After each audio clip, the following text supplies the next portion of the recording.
कानून व्यवस्था पर मुख्यमंत्री योगी आदित्यनाथ की बैठक खत्म हो गई है और हिंसा के बाद सीएम योगी ने प्रदेश में कानून व्यवस्था की समीक्षा की। सभी जिलों के डीएम, पुलिस कमिश्नर, एसएसपी शामिल हुए और हिंसा में शामिल उपद्रवियों पर कड़ी कार्रवाई के निर्देश दिए गए हैं। तो बड़ी खबर आपको दे रहे हैं, हिंसा में शामिल उपद्रवियों पर कड़ी कार्रवाई के निर्देश हैं। बैठक खत्म हो चुकी है। कानून व्यवस्था पर सीएम योगी की जो बैठक हो रही थी वो खत्म हो चुकी है। ताजा अपडेट आपको दे रहे हैं। कानून व्यवस्था को लेकर यह बैठक बेहद अहम थी और हिंसा के बाद योगी ने प्रदेश में किस तरीके से व्यवस्था को लागू करना है, कानून व्यवस्था की समीक्षा की है और कहां पर कमी रही, क्या दिक्कत रही कल के दिन, इसको लेकर भी आज इस बैठक में समीक्षा की गई है। तस्वीरें आप देख रहे हैं, एक तरफ बैठक की तस्वीरें, दूसरी जो तस्वीर आप कल की देख रहे हैं प्रयागराज की। कानून व्यवस्था पर मुख्यमंत्री योगी आदित्यनाथ ने बैठक की।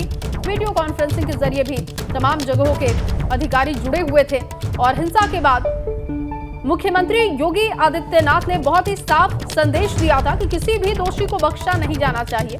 हालांकि जिसकी गलती नहीं है, जो बेकसूर है, उसका उत्पीड़न भी ना हो, इसका भी पूरा ध्यान रख रहा है।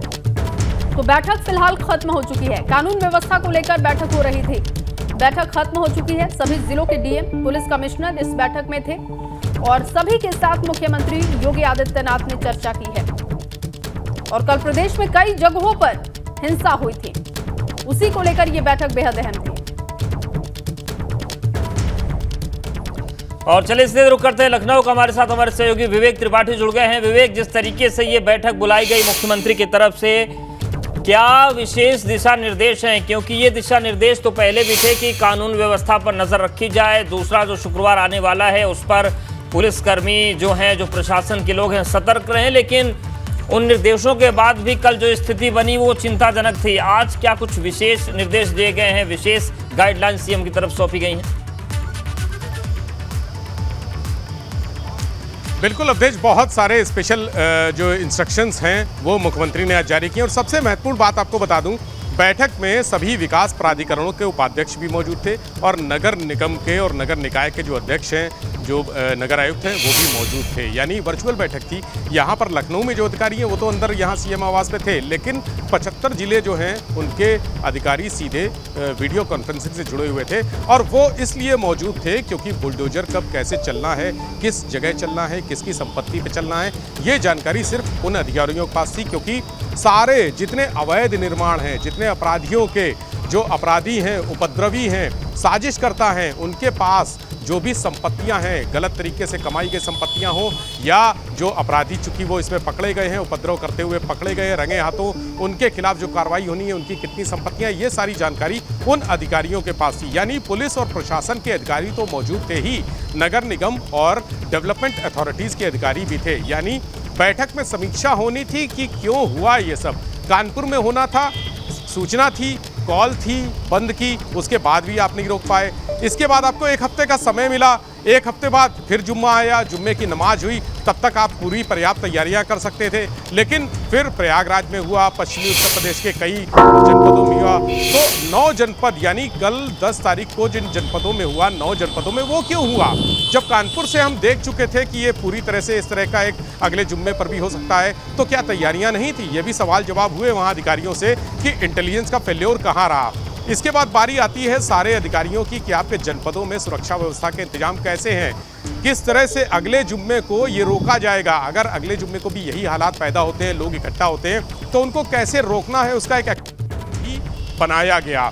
एक्शन प्लान में संवाद पर जोर दिया गया। हालांकि संवाद लगातार चल रहा है, पहले कानपुर से भी हुआ, फिर प्रयागराज में जो हुआ उसमें भी संवाद हुआ था। जितने धर्मगुरु थे उनके साथ बातचीत करके ही सब एक रूपरेखा तैयार की गई। बिल्कुल रूपरेखा तैयार हुई और विशेष दिशा निर्देश दिए गए। अब देखने वाली बात होगी कि क्या तस्वीर बनती है अगले शुक्रवार को। विवेक, हमारे साथ आप बने रहिए।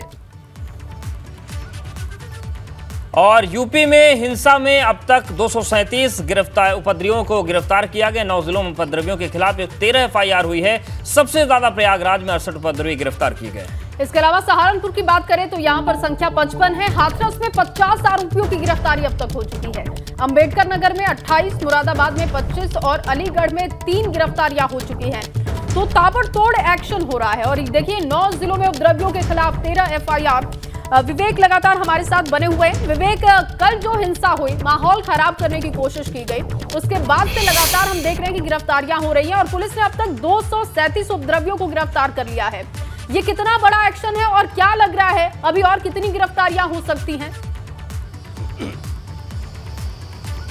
देखिए जय, गिरफ्तारियों का दौर लगातार जारी है। ये 237 गिरफ्तारियां कुछ 5 बजे तक की सूचना थी, यानी अब करीब 2 घंटे और ज़्यादा हो चुके हैं। जनपदों में लगातार गिरफ्तारियां हो रही हैं, टीमें गठित कर दी गई हैं और जिस तरह से ये समीक्षा बैठक अभी होनी थी उसमें भी मुख्यमंत्री लगातार अधिकारियों से पूछ रहे थे कि अभी क्या स्थिति है, कितने लोग गिरफ्तार हुए हैं। और सबसे खास बात यह है कि मुख्य साजिशकर्ता जो बच्चों को आगे करके, यानी बच्चों को आगे करके जो पथराव कर रहे थे, तो उसमें उसके पीछे किसका मास्टरमाइंड था, कौन था ऐसा जिसने ये आइडिया दिया? क्योंकि अगर उपद्रवी होते तो पुलिस निश्चित तौर पे रबर बुलेट चलाती, अगर रबर बुलेट से काम नहीं होता तो बुलेट चलाती, गोलियां चलाती, उसमें कई लोग घायल भी होते, कई जाने भी जा सकती थी। लेकिन जिस तरह से कैमरे में दिख रहा था कि लोग आमादा हैं उपद्रव करने को, आगजनी तोड़ फोड़ कर रहे थे और दुस्साहसिक तरीके से पथराव कर रहे थे, तो एक्शन भी उसी तरह का होना चाहिए था। लेकिन बच्चे आगे थे, इसलिए इस तरह का एक्शन सामने नहीं आया।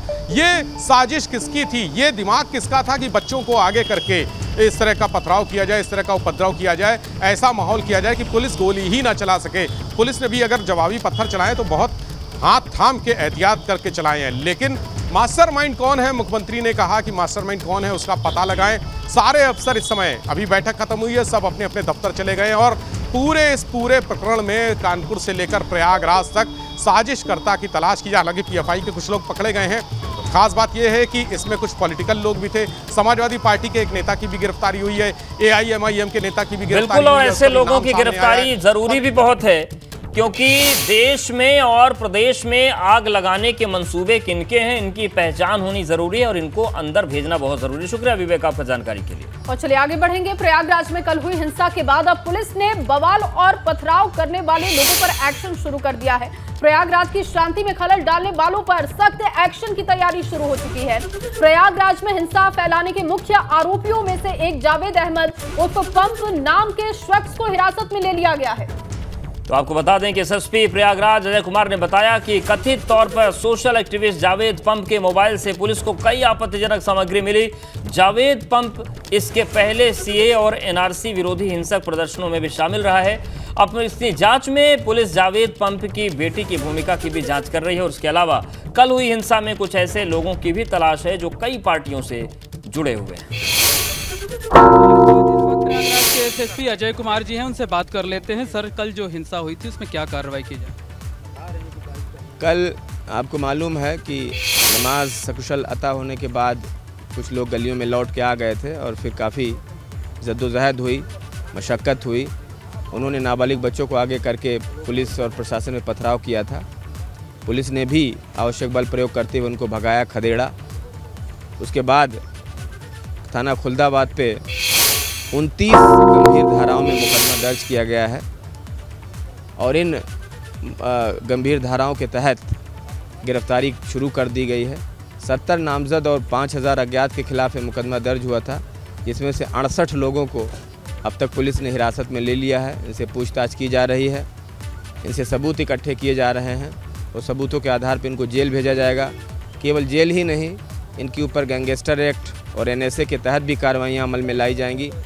साथ ही साथ अगर इन्होंने अवैध निर्माण कर रखा है, एक तरफ ये अवैध निर्माण कर रहे हैं या गुंडागर्दी कर रहे हैं, दूसरी तरफ अच्छा बनने की भी कोशिश कर रहे हैं, तो ये उनका काला बेनकाब, उनका चेहरा बेनकाब किया जाएगा और इनको जेल भेजने के अलावा इनकी अवैध संपत्तियों का जब्तीकरण, अवैध निर्माण का ध्वस्तीकरण भी कार्रवाई ये अमल में लाई जाएगी।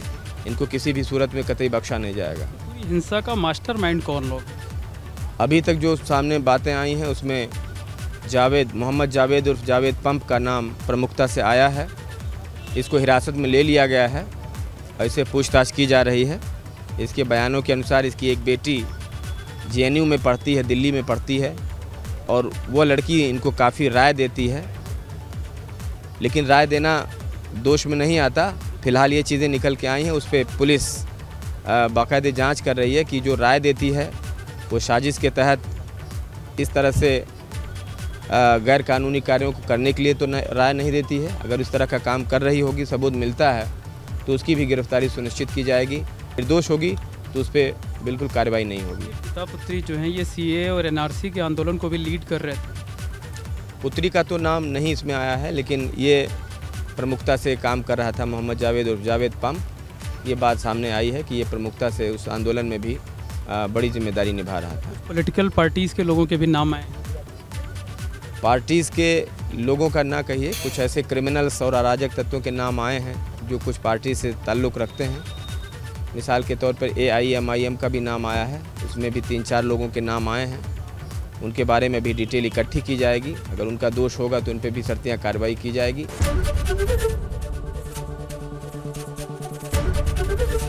ABP गंगा, खबर आपकी, जुबान आपकी।